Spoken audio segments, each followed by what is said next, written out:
নমস্কার বন্ধুরা, আজকের আমি কচু পাতার বড়া করে দেখাবো। দেখুন, আজকে সারা রাত আমাদের এখানে বৃষ্টি হয়, রাস্তার উপর জল জমে গেছে।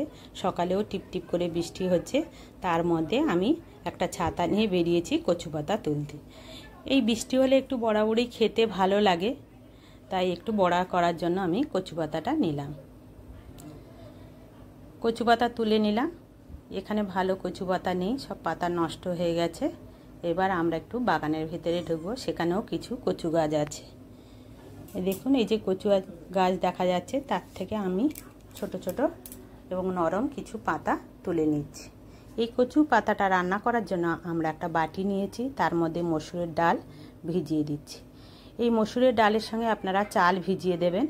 যেহেতু আমার চালের গুঁড়ো আছে, এই জন্য আমি আর চাল এর মধ্যে দিলাম না। এইটা করার জন্য আমরা কি কি নিয়েছি দেখুন। নারকেল নিয়েছি, পেঁয়াজ নিয়েছি, আর মসুরের ডাল, নারকেল, লঙ্কা, আদা, রসুন এইসব নিয়েছি। এবার আমরা পেঁয়াজটা ছোট ছোট করে কেটে নিলাম, লঙ্কাটা আগের থেকে ছোট ছোট করে কেটে নিয়েছি। আর কচু পাতাগুলো ভালো করে, এমনিতে তো বৃষ্টির জলে ভালো করে ধুয়ে গেছে, তাও আমরা একবার ধুয়ে নিচ্ছি। আমি কিন্তু এই পাতা আবার এতে ছুরিতে কাটতে পারি না, ওই জন্য বটি নিয়ে বসছি। বটি দিয়ে আমার কাটতে সুবিধা হয়, এই জন্য সব কিছু আমি বটিতেই কাটি। দেখুন, বটিতে কচু পাতাগুলো ধোয়া হয়ে গেছে। এবার ঝিরিঝিরি করে কচু পাতাগুলো আমি কেটে নিচ্ছি। পাতাগুলো কিন্তু খুব মিহি করে কাটতে হবে, খুব বড় থাকলে ভালো লাগবে না। ছোট ছোট করে আমরা কেটে নিচ্ছি। এই যে নারকেলের মধ্যে দেবো বলে নারকেলটা একটু তুলে নিচ্ছি, আপনারা কুড়িয়েও নারকেল দিতে পারেন। এবং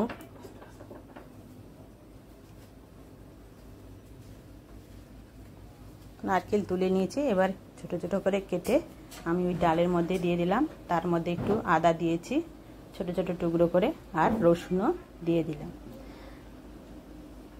রসুন 7-8টা কোয়া নিয়েছি, ওর মধ্যে দিয়ে দেব। আর গোটা লঙ্কা ওই ডালের মধ্যে দিয়ে আমি একবারে পেস্ট করে নিচ্ছি। মিক্সির মধ্যে দিয়ে দিচ্ছি, আপনারাও শিলে বেটে নিতে পারেন। আমি মিক্সির মধ্যে দিয়ে বেটে নিচ্ছি। এটা হাফ বাটা মতন করে নিতে হবে, পুরো প্লেন বাড়লে হবে না। দেখুন, আমাদের বাটা হয়ে গেছে। এবার একটা আমরা পাত্রে ঢেলে নিচ্ছি।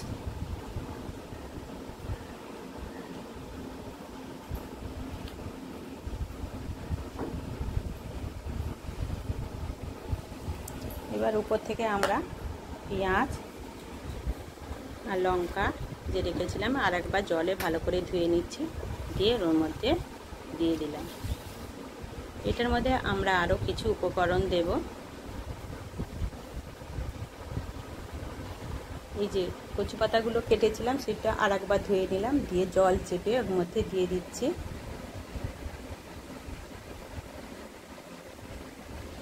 একটু জল থাকলে হবে না, ভালো করে চেপে নিচ্ছি, যেহেতু এর মধ্যে আমরা জল দেব না। এটা মাখানোর জন্য আমরা এর উপর থেকে লবণ দিচ্ছি।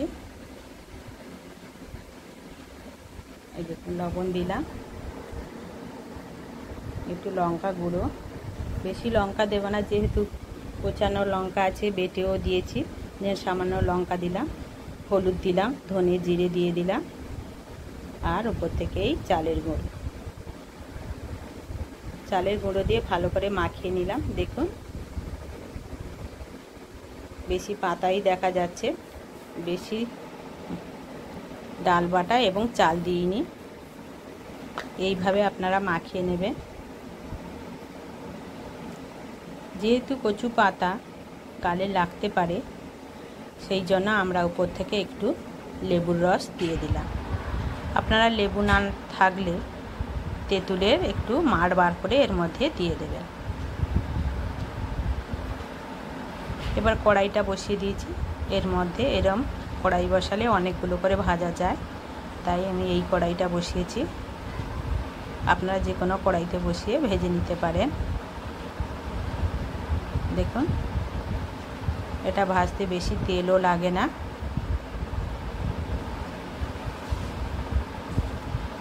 ছোট ছোট বড়ার আকারে ভেজে নিতে হবে। আরও কটা দেয়া যাবে বলে আমি একটু সরিয়ে ভাগ করে জায়গা করে নিলাম। এই যে, তারপরে আরও দুটো দিয়ে ভেজে নিচ্ছি। এটা মিডিয়াম আঁচে ভাজবো। খুব কড়া আঁচে দিলে কী হবে, পুড়ে যাবে, ভেতরটা ভালো সিদ্ধ হবে না। ভালো করে সিদ্ধ করার জন্য আমরা উপর থেকে একটু হালকা ঢাকা দিয়ে দেব। তারপরে তুলে এই যে দেখুন আমরা ঢাকা দিয়ে দিচ্ছি, উল্টে দিচ্ছি, উল্টে একটু ঢাকা দিয়ে দেব। দেখুন কি সুন্দরভাবে উল্টানো হয়ে যাচ্ছে, ভেঙেও যাচ্ছে না। চালের গুঁড়ো দিয়ে ভাজলে সত্যি সুন্দর লাগে খেতে এবং মুচমুচে হয়, টেস্ট হয়। যেহেতু এতে নারকেলও দেওয়া আছে, দারুণ লাগে খেতে, দারুণও হয়েছিল। বন্ধুরা আপনারা একবার কিন্তু এইভাবে তৈরি করে খেয়ে দেখবেন কেমন লাগে। দেখুন আমাদের হয়ে গেছে। এবার আরেকবার উল্টে দেব।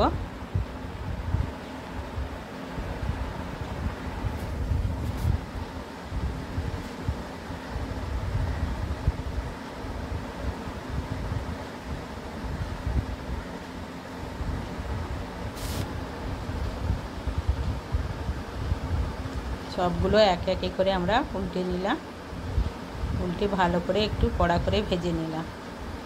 এবার আমরা অন্য একটা পাত্রে যেগুলো ভাজা হয়ে গেছে তুলে নেব। এগুলো একটু বাকি আছে বলে আর একটু উল্টে আমি রেখে দিলাম, এবং সাইড থেকে আরও যেগুলো বাকি আছে সেগুলো দিয়ে ভেজে নিচ্ছি। আগেরগুলো তুলে নিচ্ছি। এই ভিডিওটা যদি আপনাদের ভালো লাগে লাইক শেয়ার কমেন্ট করতে ভুলবেন না। দেখুন কচু পাতার বড়া একটা অসাধারণ রেসিপি, আপনারা অবশ্যই বাড়িতে তৈরি করে খাবেন। আবার আমি নতুন ভিডিওয় ফিরে আসছি।